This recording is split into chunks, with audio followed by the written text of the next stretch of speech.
This is where we go back and look at the best of 2022 or the best of 22 in our opinion. Our opinions may differ. Mine has been known to be questionable more often than not, but hopefully Nick hits us with them zingers. We're going to go back and forth, top 9. We're going to start off with my co-host, Mr. Nicholas. This year has not been a fantastic movie year. I don't have anything like Avatar or Black Panther or Thor, Love and Thunder. It's mainly horror movies. That's kind of where I land. My number 9 is the remake of Hellraiser from Hulu. I was very happy with the execution. Hulu's had some good swings out of the park this year. I really liked the gore, the story. Like, we did review it a little bit ago. I was very happy with the overall execution, and that's why it earned a spot in my top 9 list. Why 9? Because, I don't know, 9 felt better.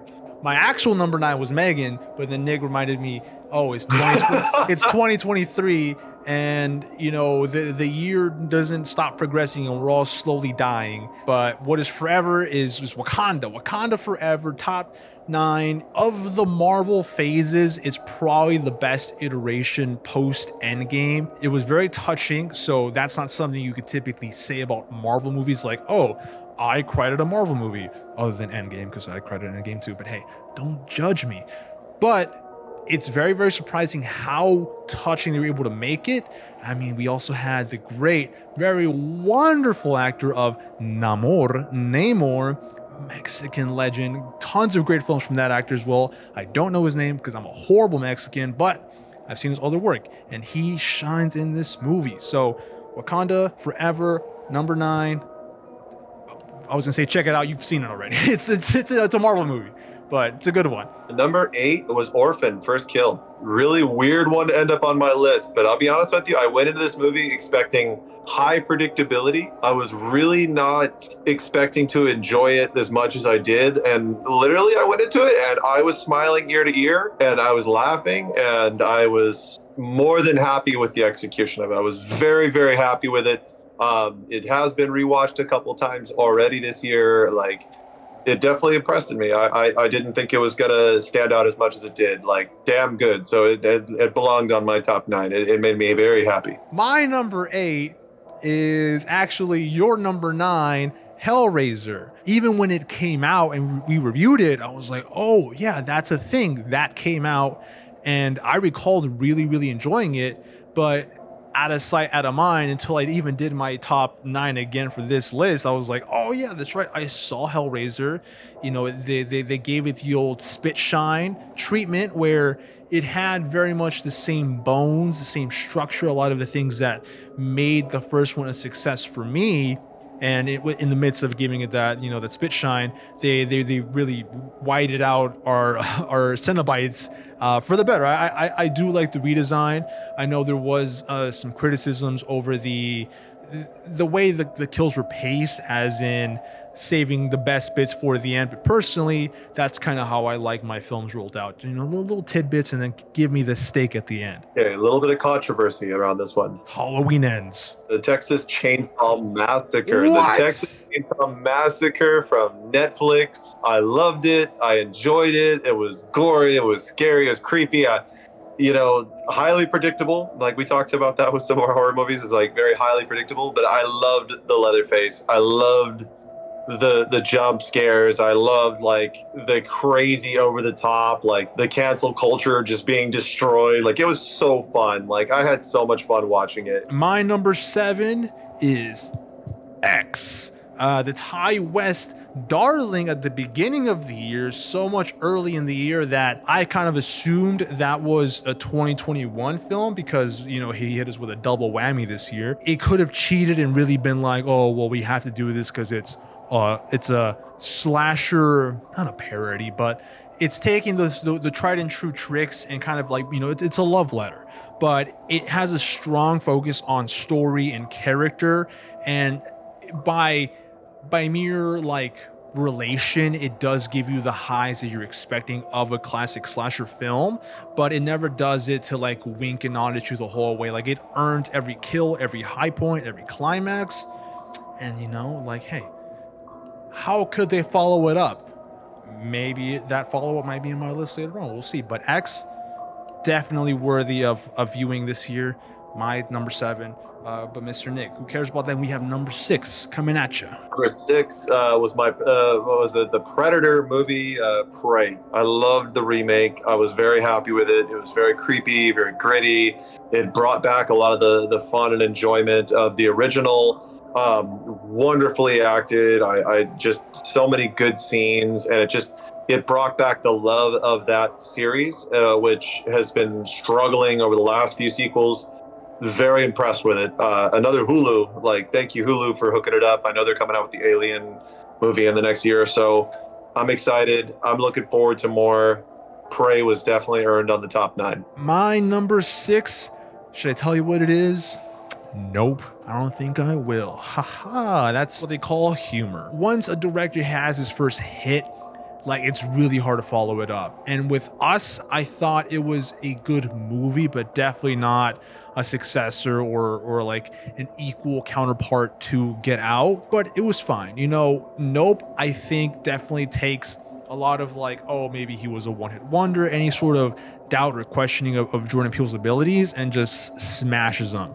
With Nope, a lot of the sibling dynamics, like, that's one of the things I'm a sucker for. As someone with a brother, you have a brother as well. Like, I love that dynamic duo, and Kaluuya and Keke Palmer, absolutely explosive on screen. It just offers so much dread, so much excitement. There's a lot of high points where we're just cheering at the movie. Like, some of these shots in here are iconic on their own, clearly influenced by other masters, but Jordan Peele is quickly kind of marking his own indent in film and horror history with Nope. So that's one to check out, especially if you're a phobia of UFOs. I'm scared of everything, but particular UFOs, and this film just further cemented that. So my 5th is actually the 5th Scream movie. I think what made it good more than anything else is, again, the predict but unpredict. It is like, it's so hard to continue to make Scream movies, but how do you top the last one? And they keep coming up with weird and strange ways to top it. Like, they actually did a good job at coming up with a fresh story and finding a way of bringing everybody in and actually creating mystery and a whodunit and reflecting on like the horror genres. It really takes the genre in general and spins it in a way where it's very digestible for any audience, but it's candy for like the regular horror audience. Like, again, Neve Campbell, I'm happy that she's back. I know she's going to be in the next one. I'm excited for Scream 6. I'm hella nervous if it's going to be good or not, but that's what makes every Scream movie good. It's like, they've so far made really good Scream movies, and I haven't been like seen one and been like, that was terrible. Like, they've been really good, and I'm really excited about it. It's like, ooh, when's that other shoe going to drop? But they keep doing a good job. I'm really excited with it. I really enjoyed seeing it in theaters.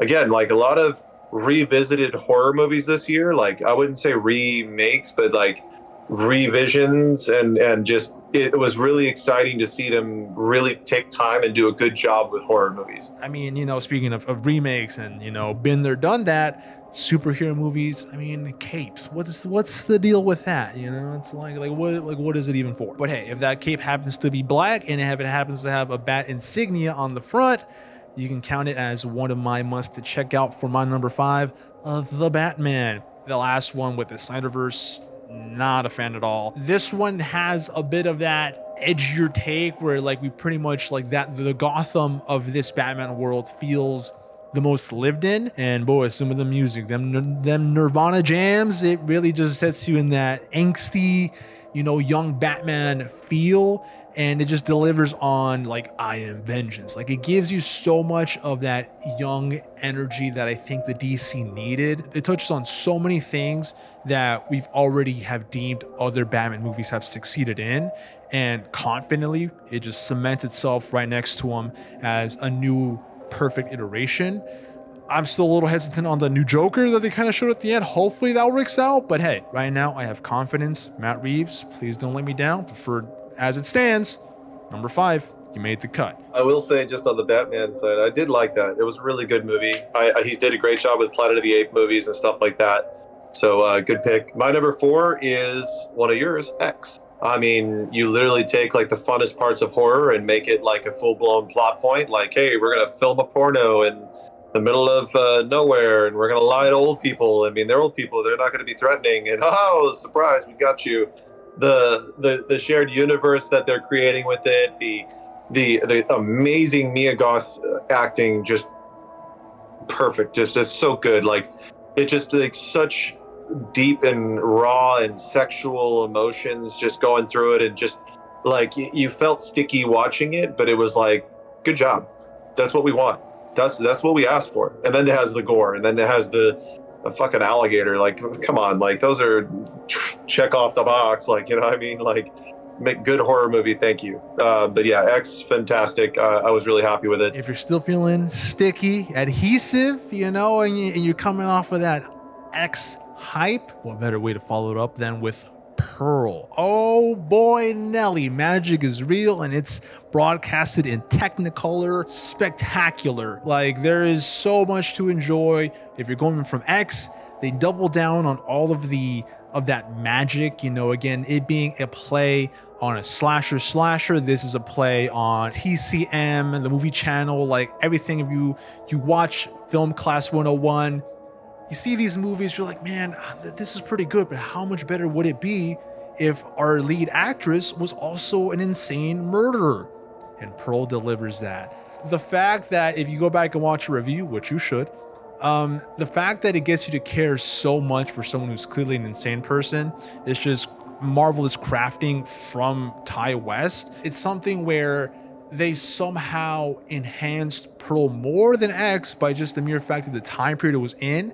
They were able to do show numbers. They were able to do certain shots, certain framing, certain things that were more within that aesthetic that just kind of gave me more enjoyment toward my preferences. But honestly, I even me personally, I go back and forth between X or Pearl as to which I enjoy more, but I think Pearl right now is my personal favorite. But who cares? It's about the top three, baby. What's your top three, Mr. Nick? Is another one of yours? Nope.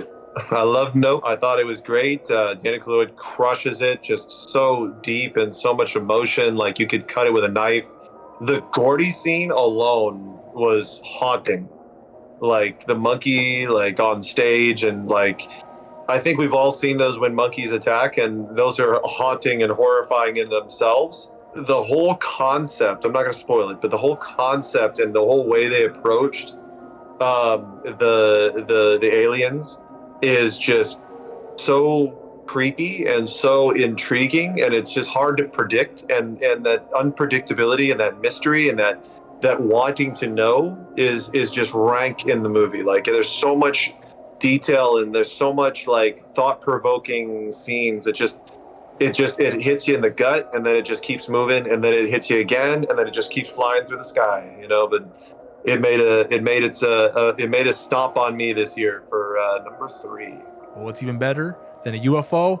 A fighter jet. Oh my God. Tom Cruise, if I had some in my heart of hearts, I'm wearing aviators right now, but Top Gun Maverick whizzes at you with all the G's, all of the power of Scientology to make one of the best theater experiences. We have similar beats, similar motivations, but some of the tragic story points from one, it just refines them, and kind of like Blade Runner 2049, it just enhances the first one. The first one for me would have been a strong 4 out of 5 for me. And then this, not only being a strong film in itself, makes the first Top Gun even better. They have the full Tom Cruise commitment to practicality, where we're in the fighter pilot, we're strapped in, we're getting all these aerial shots of combat.